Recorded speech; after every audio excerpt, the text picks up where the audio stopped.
Senior dari Jambi untuk Indonesia. Oke, selamat datang Pak Fajrin. Ya. Oke, Terima kasih. selamat datang di podcast dari Jambi untuk Indonesia. Siap. Mantap. Ya. Ini podcast pertama yang ada di Jambi untuk berbicara orang-orang Jambi yang sudah menasional. Amin. Jadi diawalin dengan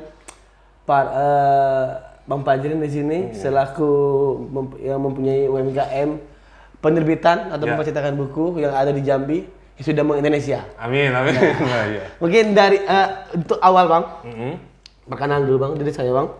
Nama saya Dimas Soswadi Septiano. Ya. Saya di Salim Media Indonesia, saya menjabat sebagai marketing and event. Bang. Ya. Ya. Mungkin langsung saja lah Bang ya. Oke. Apa kabar Bang? Baik. Alhamdulillah. Puasa Bang ya? Puasa. Ya. Ya tuh, lanjut. Ini Semangat ya. semangat, karena semangat pagi, jadi kita terlalu bergebu-gebu. Bang. Iya. Oke Bang, kita berbicara sejarah nih Bang, Ya. sejarah untuk percetakan dan penerbitan Salim Media Indonesia. Iya. Oke, untuk diawali itu tuh Bang, kapan mulainya Bang? Kapan mulainya? Kapan mulai untuk berpikiran untuk membuat suatu usaha ini? Oh gitu. Gitu. Ya, jadi Salim Media Indonesia ini dulu awalnya namanya, awal sekali ya, awalnya dulu FNB Komputer. FMB? Iya, FNB Komputer. Dulu usahanya usaha komputer awalnya. Ini abang saya awal yang memulai, kemudian saya ngelanjutin itu jadi usaha rental dan pengetikan. Rental dan pengetikan. Iya. Oke Bang. Kemudian lanjut jadi FNB Digital, itu percetakan. Itu tahun 2009. 2009? Ya. Berarti kurang lebih sudah 12 tahun? Ya, 2009 sampai 2011 namanya, 2012 namanya masih FNB Digital. FMB kita. Tapi waktu itu sekitar tahun 2012 itu saya ngobrol sama Bang Berlian Santosa. Berlian Santosa? Ya, beliau dulu ketua Forum Lingkar Pena Jambi, komunitas penulis, juga penulis dan punya usaha Jakos ya. Jakos. Jambi punya kaos. Nah, jadi dari hasil diskusi kami ternyata penulis-penulis Jambi itu banyak, tapi di Jambi belum ada penerbitan yang memang fokus ya. Ya memang ini Bang, proporsional lah. Saya enggak bilang gitu ya, tapi memang belum ada yang betul-betul fokus di penerbitan. Oh, oke. Jadi karena penulisnya ada cukup banyak, tapi selama ini terbitnya ke Jawa itu. Orang Jambi ini bikin bukunya tuh ke Jawa. Betul. Oh. Jadi terbit bukunya di Jawa, akhirnya ya tentu karena jarak ya, masalah mungkin juga waktu, komunikasi dan lain-lain gitu kan. Akhirnya kenapa tidak coba kita hadirkan penerbitan juga di Jambi?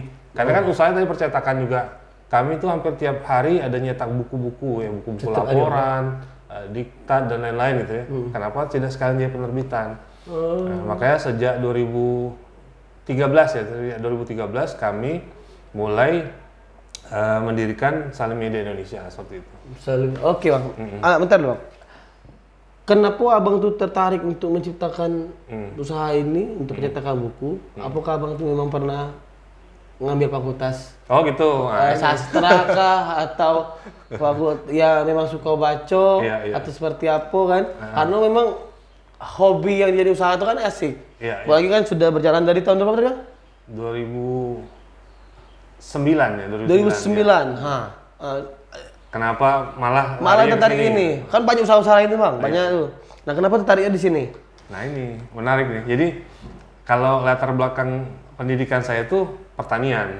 Pertanian Bang? Iya. Waduh, mantap. Mantap guys. Ini pertanian ini macam mana membuat suatu usaha yang lari dari Lari dari kenyataan. Ya terus Bang? Jadi SP itu kan sarjana pertanian, tapi teman-teman banyak plesetin jadi sarjana percetakan. Percetakan. Sarjana penerbitan. Oke. Jadi ini memang hobi saya sejak kecil. Saya sejak kecil tuh senang Baca buku, Bang ya? baca buku, oke. Senang juga komputer. Oke. Nah, jadi nilai saya yang paling tinggi itu di kuliah justru ini, pengenalan ilmu komputer. Wah. Yang lain pertanian banyak rendah nilai. banyak itu Bang ya, banyak Iya. banyak hancur. Banyak hancur. Jadi ya meleset, boleh dibilang meleset, tapi ya tidak saya sesali. Tapi alhamdulillah ya setelah tamat, saya malah ketemu bidang yang saya sukai gitu kan. Desain, percetakan, dan hal-hal terkait komputer seperti itu. Makanya saya awal-awal tuh setelah dari abang saya tuh serahkan usahanya ke saya mulai tuh rental dan pengetikan. Karena saya office pengetikan lumayan cepat gitu, dari SMP itu sudah mulai cepat. 10 jari ya? Pakai 10 jari. 10 jari ya. asik. Nah, sudah tuh lari ke percetakan dan sering cetak buku, ngedit buku gitu kan. Terakhir malah jadi penerbit seperti itu. Jadi memang alhamdulillah sesuai sama minat gitu. Oke, mantap. Nah, itu pemirsa sobat literasi, bahwasannya apa yang kita ciptakan, apa yang kita minati itu bisa jadi usaha, Bang, ya. Iya, insya Allah. Bisa jadi usaha dan itu akan menghasilkan, Bang, ya. Amin. Karena hobi kita, Bang, ya. Hobi gitu, jadi kita enjoy jalaninnya. Itu sobat literasi. Jadi jangan takut memulai Iya. karena proses itu tidak mengkhianati hasil, Bang. Betul.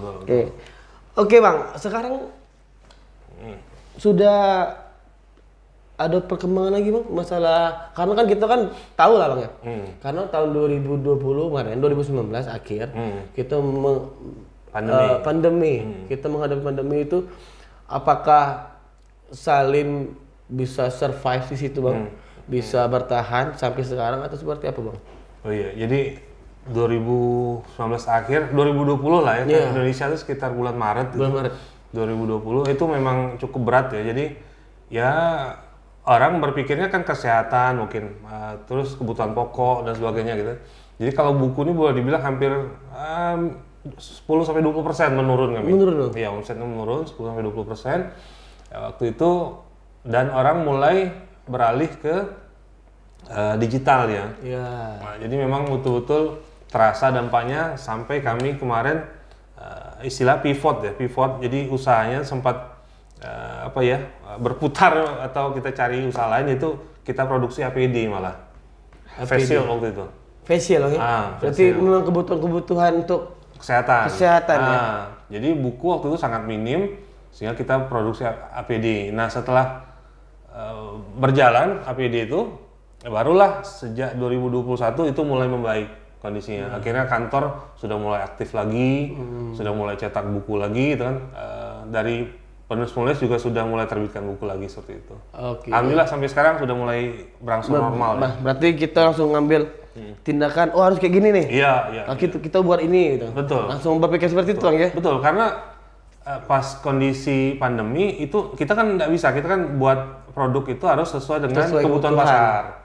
Nah, kalau kita nyetak buku tapi orang nggak ada yang orang nggak ada berpikir baca waktu itu, orang lebih banyak berpikir gimana sembako, kesehatan dan sebagainya gitu kan. Kita malah buku, mungkin ada juga yang butuh buku kan, tapi waktu itu mungkin bukan jadi prioritas. Benar, Bang. Jadi kita sesuaikan dengan kebutuhan pasar. Iya, semoga pandemi ini berakhir, Bang, ya. Amin. Karena udah masuk lagi ini, Bang. Omikron. Bukan Omikron, Delta Cron.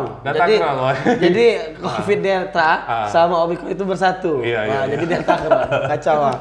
Mudah-mudahan dunia ini membaik, Bang, ya. Amin. Jadi, Bang, dari tahun 2009 sampai sekarang sudah banyak berapa buku, Bang, yang sudah dicetak oleh Salim? Terus apakah memang percetakan ini khusus untuk yang membuat ataupun ada sistem kolaborasi atau seperti apa gitu, Bang? Oh gitu. Jadi gini, sejak 2009 itu kan masih percetakan biasa kan, percetakan umum, sampai 2013 tadi itu masih umum. Akhirnya waktu itu sudah mulai banyak cetak-cetak buku, tapi belum ada buku terbitan. Oke. Artinya kami tidak menyiapkan pracetaknya gitu dan nomor ISBN aja. Tapi sejak 2013 itu sampai 2014 kami masih persiapan. Akhirnya 2014 tuh terbit buku pertama kali, itu buku Suci Bucan, Kerinci, Sekepal Cinta dari Surga itu. Itu pertama kali. Buku Suci Bucan. Iya, itu novel. Nah, buku Suci Bucan itu pertama kali. Sampai dengan hari ini itu kita sekitar sudah 380-an naskah buku yang diterbitkan. Waduh, luar biasa. Ya, alhamdulillah. Mantap. 380-an, Bang, ya. Sekitar itu. Oke, mantap, Bang. Dan itu 90%-an itu penulis Jambi. Artinya ada juga dari beberapa provinsi di luar. Oke, ya ibaratkan Salim Media Indonesia ini sudah mengindonesia lah, Bang, ya. Amin. Insya Allah saya menyusul ke sana segera. Amin. Ya. Mudah-mudahan Salim Indonesia ini diperhatikan, Bang. Amin. Diperhatikan sama penulis-penulis Indonesia yang mempunyai banyak masanya Bang ya. Amin. Nah, jadi dia oke, saling terbitin buku aku. Wah, jadi Amin. luar biasa, Bang. Ada ini beberapa contoh bukunya. Oke, ini berapa kalau ini dari Jambi semua, Bang ya? Ini dari Jambi semua. Oh, novel. Ini ada buku yang terbaru juga ini, buku Bang Morgan Santosa, buku saksi pebisnis newbie. Ini untuk pebisnis pemula. Oh, jadi jangan takut, Bang ya. Jadi jangan takut memulai ya. Jangan takut memulai bisnis. Kalau memang udah ada referensinya, guys, baca ini. Boleh. Oke. Beli mana, Bang? Ini bisa dibeli ke Salim Media atau langsung hubungi penulisnya gitu. Oke. Oke, Bang. Mungkin untuk podcast sesi ini kita udahan dulu sampai di sini, Bang. Siap. Mungkin ada kata-kata penyemangat untuk para sobat literasi yang ada di Indonesia. Oke. Kata-kata semangat, quotes lah. Sedikit dari CEO Salim Media Indonesia. Mungkin silakan, Bang. Iya. Nggak siap. Iya. Jadi saya teringat dengan quote Pak JK ya, Pak JK. Jadi kata dia, bacalah maka kamu akan mengenal dunia. Menulislah, maka dunia akan mengenal kamu. Seperti itu. Oke, Bang. Terima kasih, Bang Majrin. Siap, terima kasih. Oke, semoga sehat-sehat semua gitu, Bang. Puasa lancar. Amin. Oke, Bang, terima kasih. Ya. Baik, pemirsa Sobat Literasi. Tadi inilah podcast dari Jambi untuk Indonesia. Tonton terus di channel Salim Media Indonesia. Ya. Terima kasih. Assalamualaikum warahmatullahi wabarakatuh. Assalamualaikum.